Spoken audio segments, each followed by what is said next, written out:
Welcome to Jai Bhim TV. ఈ రోజు మన జైబీమ్ దినపత్రిక నుండి ప్రధానమైనటువంటి వార్తను చూసే ప్రయత్నం చేద్దాం। బీసీ సామాజిక వర్గానికి సంబంధించి వాకిట శ్రీహరి, ఎస్సీ మాదిగ సామాజిక వర్గానికి సంబంధించి అడ్లూరి లక్ష్మణ్, ఎస్సీ మాల సామాజిక వర్గానికి సంబంధించి వివేక్ వెంకటస్వామి। మరి ఎవరైతే రేవంత్ రెడ్డికి దగ్గరగా ఉండి పదవులు ఆశించారో వారికైతే నిరాశ మిగిలిందని చెప్పొచ్చు। అలాగే అందరిలో చర్చనీయాంశంగా మారిన విజయశాంతి, అద్దంకి దయాకర్, తీన్మార్ మల్లన్నల పరిస్థితి ఎలా ఉండబోతుందో చూడాలి। తెలంగాణ రాష్ట్రంలో ప్రస్తుతం జరిగిన మంత్రివర్గ విస్తరణతో సామాజిక న్యాయాన్ని పాటించామని కాంగ్రెస్ ప్రభుత్వం ఆనందాన్ని వ్యక్తపరుస్తూ ప్రజాపాలనకు ధీటుగా దళిత బహుజనులకు మంత్రి పదవులు కేటాయించడంతో ప్రజల విశ్వాసానికి మరింత చేరువైనట్లుగా కాంగ్రెస్ పార్టీ గొప్పతనంగా భావిస్తుందని డాక్టర్ బరిగల శివ గారు అన్నారు। తెలంగాణ రాష్ట్రంలో ప్రస్తుతం కొనసాగుతున్న అన్ని ప్రభుత్వ అధికారిక నామినేటెడ్ పదవులలో ఎక్కువ శాతం అగ్రవర్ణాలు కొనసాగుతున్నాయన్నారు। ప్రస్తుతం కొనసాగుతున్న మంత్రుల్లో ఎక్కువ శాతం నామమాత్రపు మంత్రులుగానే కొనసాగుతూ పాలన విషయంలో, అధికార విషయాల్లో, పవర్ విషయాల్లో అనుకున్న స్థాయి ఫలితాలను రాబట్టలేకపోతుందన్నారు। ప్రజాసేవ పట్ల మంత్రిత్వ శాఖ కేటాయిస్తున్న నిధుల వివిధ శాఖలను పరిశీలించినట్లయితే చాలా వ్యత్యాసాలు కనపరుస్తున్నాయన్నారు।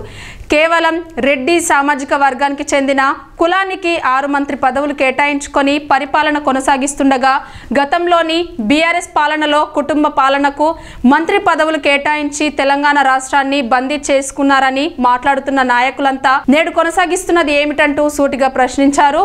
తెలంగాణ ఉద్యమంలో క్రియాశీలక పాత్ర పోషించిన ప్రస్తుత ఎమ్మెల్సీలు విజయశాంతి, అద్దంకి దయాకర్, తీన్మార్ మల్లన్నలకు ఖచ్చితంగా మంత్రి పదవులు లభిస్తాయని తెలంగాణ వాదులు, సామాజిక ఉద్యమ నేతలు ఎంతగానో ఆశించినప్పటికీ ఆశయాలన్నీ భంగపాటై తీవ్ర నిరాశ మిగిలించాయన్నారు।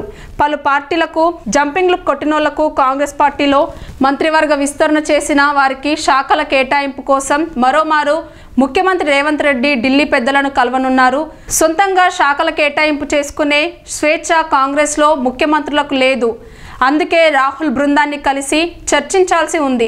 ఈ క్రమంలో కొత్తగా కేబినెట్లోకి తీసుకున్న మంత్రుల శాఖల కేటాయింపుపై ఆయన అధిష్టానంతో చర్చించనున్నట్లు సమాచారం। ఇందుకోసం సీఎం ఢిల్లీ పర్యటన అనివార్యమయ్యింది। అలాగే పార్టీ కార్యవర్గ విస్తరణపై చర్చించనున్నట్లు తెలిసి వచ్చింది। స్థానిక సంస్థల ఎన్నికల ముందు ఎస్సీ వర్గీకరణ, బీసీ కులవర్గీకరణపై భారీ బహిరంగ సభలు పెట్టాలని కాంగ్రెస్ నిర్ణయించింది। దీనికి సంబంధించి సభల తేదీలను ఫైనల్ చేసే అవకాశం ఉన్నట్లు సమాచారం। దీనికి తోడు మంత్రివర్గంలో చోటు కోసం యత్నించి విఫలమైన వారి నిరసనలపై చర్చించనున్నట్లు సమాచారం। రాష్ట్ర మంత్రివర్గంలో కొత్తగా చోటు దక్కించుకున్న 3కి నేడో రేపో శాఖలు కేటాయించే అవకాశం ఉందని ప్రభుత్వ వర్గాలు వెల్లడించాయి। ఆదివారం పొద్దుపోయాక కొత్త మంత్రులకు శాఖలు కేటాయిస్తారనే ప్రచారం సాగింది। సామాజిక మాధ్యమాల్లో వారికి ఏ శాఖలు కేటాయిస్తారో కూడా ప్రచారం జరిగింది। అయితే ప్రభుత్వం మాత్రం ఆయా మంత్రులకు శాఖల కేటాయింపుపై సోమవారం లేదా మంగళవారం ప్రకటించే అవకాశం ఉన్నట్లు తెలిసింది। ప్రస్తుతం ఎవరికి కేటాయించిన శాఖలనే కొత్త వారికి ఇచ్చే ఛాన్స్ ఉందని ప్రభుత్వ వర్గాలు తెలిపాయి। కాగా ఎవరికి కేటాయించని శాఖలు చాలా ఉన్నాయి, అవన్నీ కూడా సీఎం వద్దే ఉన్నాయి। వాటిలో విద్య, పురపాలక, home, SC ST minority welfare, commercial tax, పశు సంవర్ధక శాఖ, న్యాయ, కార్మిక శాఖ, మైన్స్ అండ్ జియాలజీ, క్రీడలు, యువజన శాఖలతో పాటు మరికొన్ని శాఖలు సీఎం వద్దనే ఉన్నాయి। కాగా గడ్డం వివేక్ కు కార్మిక, మైనింగ్, క్రీడల శాఖ, అడ్లూరి లక్ష్మణ్, ఎస్సీ ఎస్టీ సంక్షేమం, వాకిట శ్రీహరికి పశు సంవర్ధక, యువజన, న్యాయ లేదా మత్స్యశాఖ కేటాయించే అవకాశం ఉన్నట్లు కాంగ్రెస్ సీనియర్ నేతల్లో చర్చ జరుగుతోంది। సీఎం రేవంత్ రెడ్డి తొలిదశ మంత్రివర్గ కూర్పు సమయంలో శాఖల కేటాయింపుపై హైకమాండ్ అభిప్రాయాన్ని పరిగణలోకి తీసుకున్నట్లు పార్టీ వర్గాలు వెల్లడించాయి। తెలంగాణ మంత్రివర్గ విస్తరణ పూర్తయిన నేపథ్యంలో శాఖల కేటాయింపుపై చర్చ ఊపందుకుంది। దీనిపై అధిష్టానంతో చర్చించేందుకు సీఎం రేవంత్ రెడ్డి ఢిల్లీకి చేరుకోనున్నారు। మంత్రుల శాఖల పునర్వ్యవస్థీకరణపై అధిష్టానంతో చర్చించనున్నారు। మంత్రుల శాఖలో పెద్ద మొత్తంలో మార్పులు చేర్పులు జరగనున్నట్లు పార్టీలో చర్చ జరుగుతోంది। ఆర్థిక, పౌర సరఫరాల శాఖ మంత్రుల మార్పుపై ఏఐసిసి అధిష్టానంతో సీఎం చర్చించనున్నట్లు తెలుస్తోంది। మున్సిపల్ విద్యాశాఖ ఇతర శాఖల కేటాయింపులపైన చర్చించే అవకాశం ఉంది। ఉప ముఖ్యమంత్రి బట్టి విక్రమార్కకు కీలకమైన హోంశాఖ ఇచ్చే అవకాశం ఉన్నట్లు పార్టీ వర్గాల్లో చర్చ జరుగుతోంది। శ్రీధర్ బాబుకు ఐటీతో పాటు ఇతర శాఖలు కేటాయించే అవకాశం ఉంది।